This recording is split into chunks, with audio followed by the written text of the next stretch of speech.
Bonjour frères et sœurs, que la paix du Christ et que la joie du Seigneur soient avec vous dans tout ce que vous vivez, dans tout ce que vous supportez, afin que vous soyez appelés fils du Seigneur. Alors je voudrais vous parler ce matin sur l'amour, la charité, parce que à partir de lundi prochain, c'est le grand déconfinement, avec la perspective d'un changement de vie, un changement de vie. Et je pense que l'Église a un mot à dire dans ce domaine du changement de vie.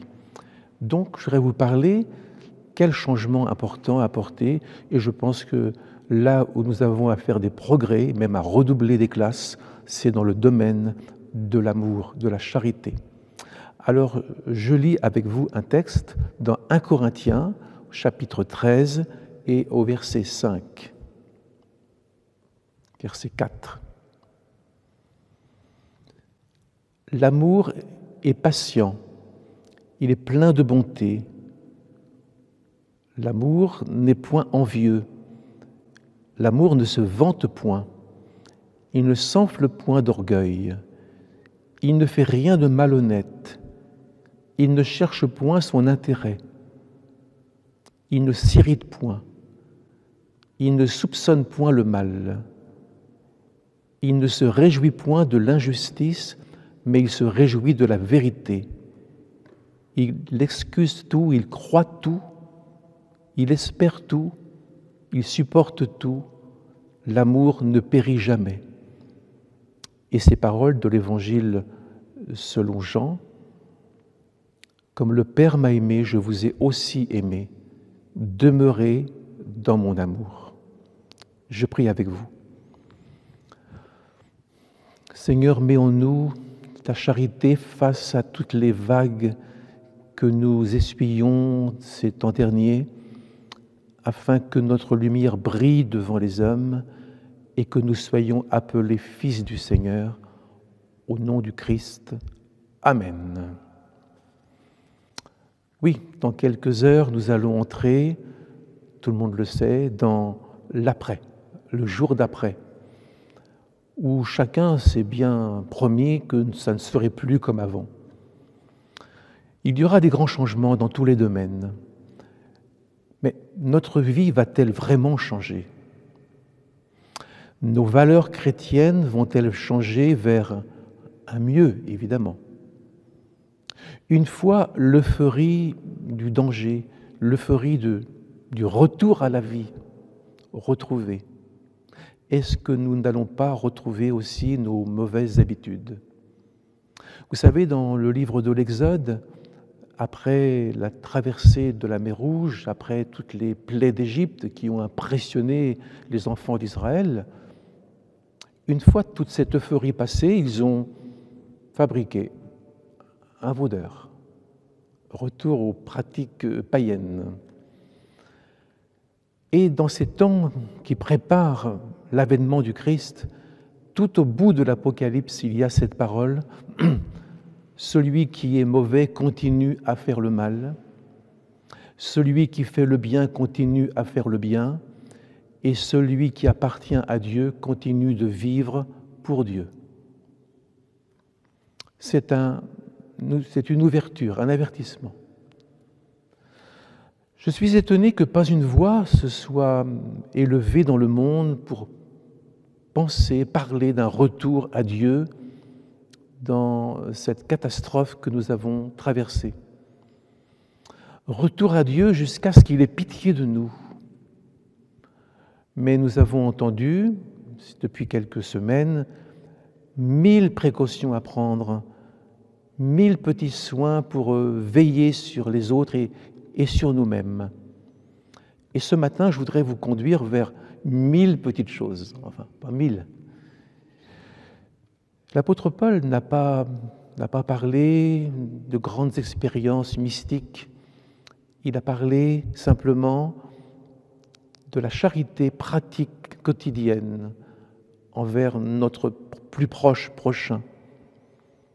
L'apôtre Paul nous conduit, en parlant de ce grand sujet de la charité, il nous conduit à des actes, à des décisions dans notre vie intérieure.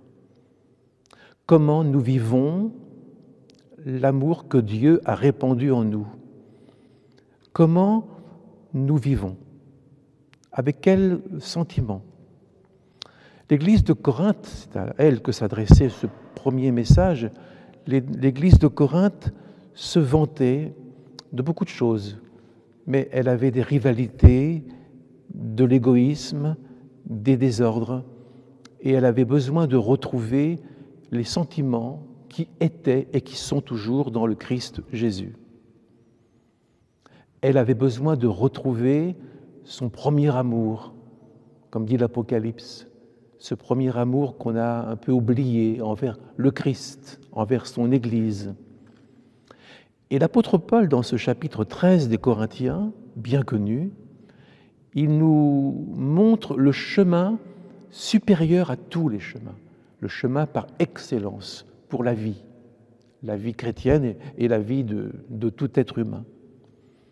Il nous montre ce que signifie le verbe aimer, pas des émotions, mais dans les relations, dans les comportements, dans les réparations de la vie, ce que Dieu attend de nous. Parce qu'il faut le dire, le confinement que nous avons vécu et toutes ces nouvelles tragiques ont séparé un peu les chrétiens. Je ne vous vois plus depuis déjà longtemps. On séparait même parfois des enfants et des parents, ou même des couples. Ça n'a pas toujours été facile, se vivre ensemble, enfermés. Et maintenant, nous retrouvons la vie, le bonheur de sortir, mais surtout le bonheur de la relation.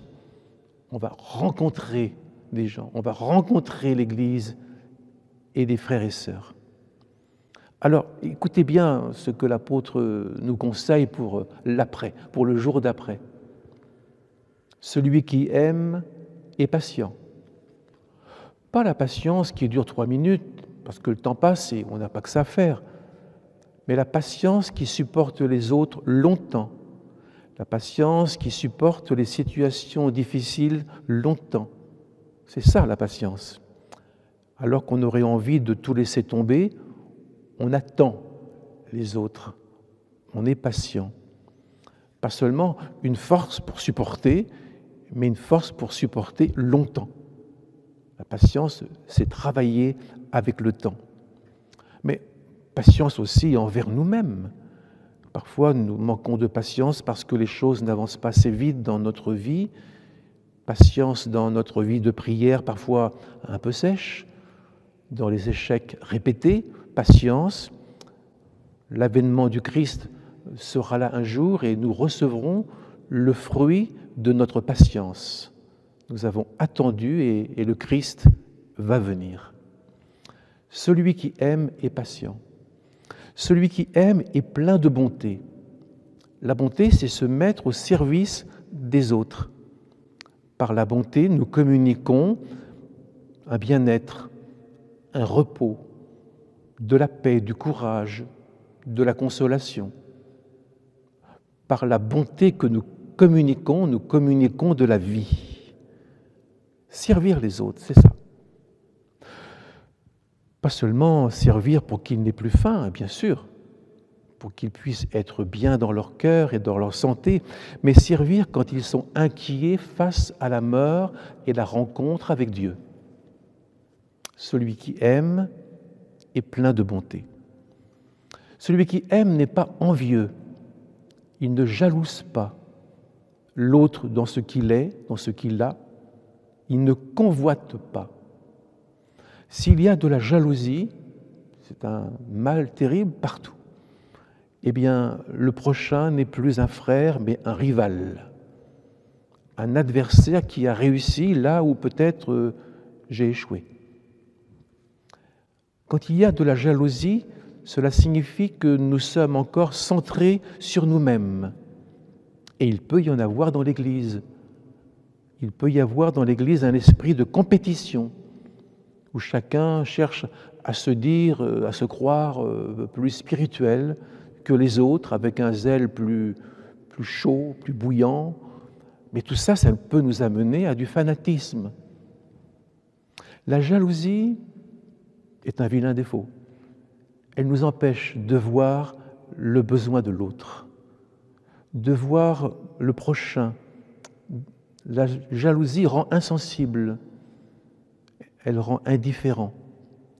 La jalousie ne nous permet plus de voir les tristesses des autres, alors qu'en fait nous sommes tous imparfaits, nous sommes tous en cours de création, de perfectionnement, et notre conduite dans le monde n'est pas facile et nous devons nous encourager.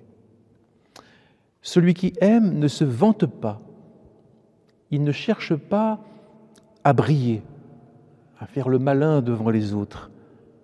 Le Covid-19 nous a appris, je l'ai entendu plusieurs fois aux informations, il nous a appris un mot qui nous est très cher, l'humilité. L'humilité devant une force invisible, une force inconnue, l'humilité. On ne fait pas les fiers. Quand on se soucie de sa propre image, quand on se soucie de sa personne ou de se faire admirer, on ne voit que soi. On ne voit plus les autres. On n'écoute plus les autres. Leur parole n'a pas, ou leurs besoins n'ont pas une grande importance à nos yeux. Nous nous vantons parce que nous réussissons. Le Christ nous dit de ne pas nous vanter et que ta main gauche ne sache pas ce que fait ta droite. Même dans ce que tu fais pour le bien et le mieux, que les autres ne le sachent pas.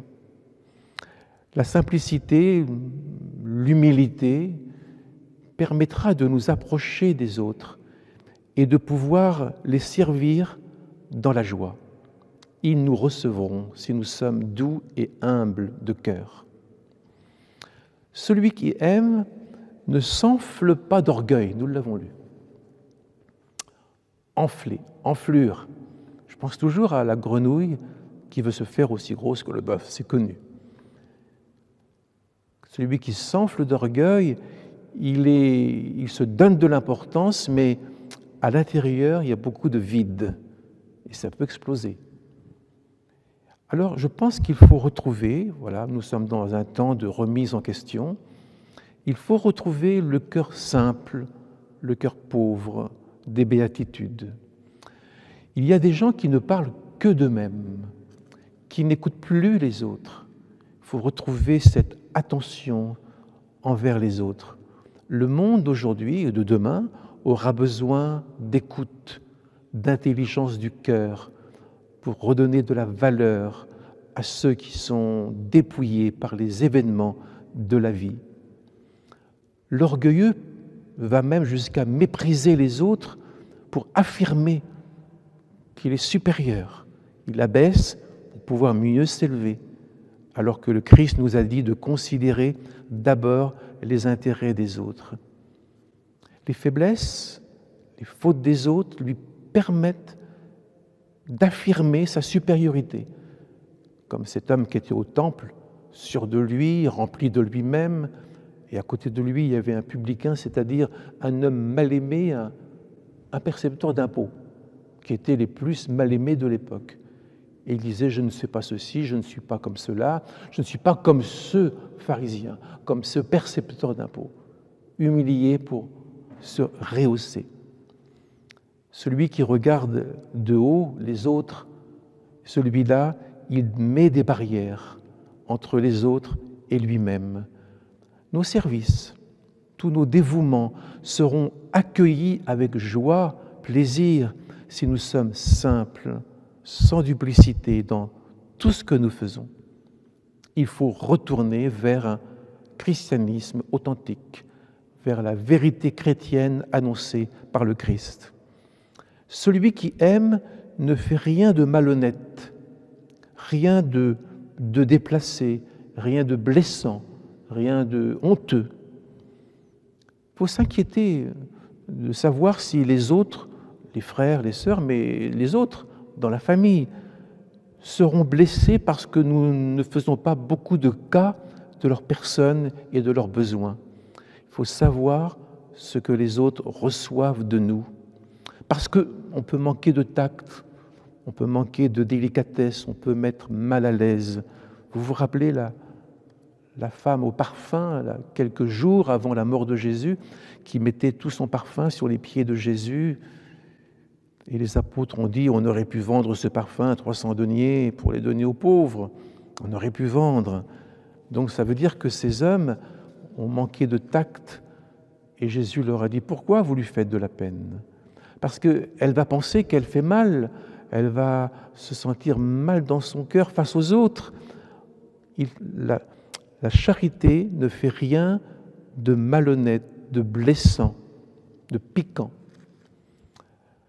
Le monde médical nous a montré ces temps derniers à quel point il a pris soin des malades du Covid-19.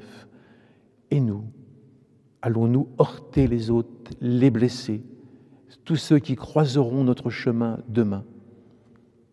Je continue la magnifique panoplie de l'apôtre Paul sur la charité. Celui qui aime ne cherche pas son intérêt. Là, c'est l'égoïsme qui est visé. Ceux qui ne s'intéressent qu'à eux-mêmes, ils se plaisent et ils en tirent avantage financier ou autre, toujours au détriment des autres. Celui qui aime ne cherche pas son intérêt. Celui qui aime se soucie de l'intérêt des autres. En général, dans toutes les rivalités, les mésententes, il y a de l'égoïsme. Il y a toujours un sentiment de chercher son intérêt, avoir toujours raison, être le meilleur et le premier. Celui qui aime ne cherche pas son intérêt. Celui qui aime ne s'irrite pas. Dans le grec, c'est quand même, on pourrait traduire tout simplement, il n'explose pas. Parce qu'il est face à des contrariétés. Ça ne marche pas toujours comme il faut à la maison, dans la vie. Et certains explosent. Là, c'est l'homme susceptible, l'homme ou la femme susceptible. C'est le personnage un peu ombrageux, violent, agressif, qui se sent toujours agressé. Le monde, la famille, l'Église ont besoin d'artisans de paix, des gens qui recousent, des gens qui savent planter à nouveau de bonnes relations. Celui qui aime ne s'irrite pas, n'explose pas, se retient, se contient. Celui qui aime ne soupçonne pas le mal. La meilleure traduction, je vais vous dire un mot tout simple, vous allez comprendre, elle pourrait mieux aller avec le mot comptabilité. Parce que celui qui aime ne tient pas une comptabilité sur le mal qu'on lui a fait. Voilà.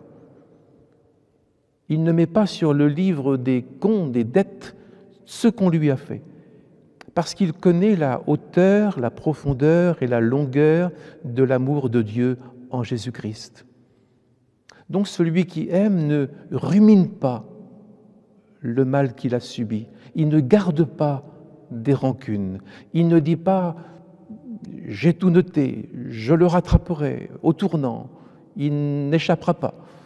Celui qui aime, eh bien c'est un peu comme le jubilé en Israël autrefois, tous les 50 ans, tout le monde retrouvait ses terres, tout le monde retrouvait ses biens, ses fortunes ou ses infortunes, on repartait à zéro. Et celui qui aime, il est d'accord pour repartir à zéro et ne pas garder rancune. Alors voici donc des conseils sur la charité. Je vous rappelle que le Christ disait dans les derniers jours, l'amour du plus grand nombre se refroidira. Mais le Covid-19 nous a appris aussi autre chose. Nous sommes reliés les uns aux autres. Rendez-vous compte, 3 milliards de confinés, et on ne pouvait pas quitter le bateau, on était tous confinés à la maison, 3 milliards. On dépendait des autres, on dépendait des soignants, on pensait aux autres, on n'est pas seul. La grande question du XXIe siècle, qui s'annonce très fragile et très dangereux, sera peut-être celle-ci. C'est quoi être relié? Comment être relié? Car si nous prenons soin des autres, nous allons survivre. Il faudra apprendre, je crois, à habiter ensemble au milieu des autres vivants, des hommes, des femmes, des enfants, des animaux, de la végétation. Il faudra apprendre à vivre avec tout ce que Dieu a créé de vivant. Et puis, il faudra apprendre aussi à renouer ce lien de la foi avec le Seigneur. L'avenir annoncé par la parole de Dieu, la Bible, sera à la fois un monde unifié, un monde relié, plein d'admiration pour quelqu'un ou quelque chose, je ne sais pas tout, qui s'appelle la bête. Et toute la planète, et je me dis aujourd'hui ça paraît impossible, mais le Covid nous a montré qu'on peut marcher tous au pas, 5 milliards, 6 milliards, devant un grand danger. Et autant de ces personnages à venir, toute la terre sera dans l'admiration devant la bête. Donc, l'avenir, d'après la Bible, nous montre un monde, malgré tout, unifié, qui marche d'un même pas. Et puis, les évangiles, le Christ nous dit, ce sera aussi un monde où les hommes se haïront les uns les autres. Et même les enfants feront mourir leurs parents. Pour conclure, je vais garder une petite parole de ce verset, de ce chapitre 13 des Corinthiens. L'amour est patient, c'est le commencement, et l'amour espère tout, c'est la finale. L'amour espère tout, c'est-à-dire en toutes circonstances. Pas espérer n'importe quoi, pas espérer qu'une fatalité, qu'une bonne étoile nous soit favorable, mais il ne faut pas rêver dans tout cela. Mais espérer, ou plutôt ne jamais désespérer de Dieu, ne jamais désespérer de Dieu, parce qu'il tient ses promesses, il est tous les jours avec nous, il n'abandonne pas ses enfants qui sont déjà partis avec lui, ses enfants qui sont encore en bas, et nous ne devons même pas désespérer des autres, parce que Dieu peut changer aussi leur cœur, nos cœurs. Et puis, au-delà de toutes les attentes humaines, nous espérons, mais au-delà de tout, je veux dire pour la santé, pour le travail, pour la famille, il reste la grande espérance du royaume de Dieu qui vient. Nous espérons. Espérer veut dire attendre, parce qu'on a la promesse. Quoi qu'il arrive sur la terre, Dieu donne à ses fidèles, à ses enfants, un avenir plein d'espérance. Je vous souhaite la plus belle espérance. Dieu avec vous aujourd'hui, dans votre vie, à votre table, partout où vous serez. Que le Seigneur vous assiste. Amen. Nous prions. Tu nous as aimés, Seigneur, jusqu'à devenir un être humain.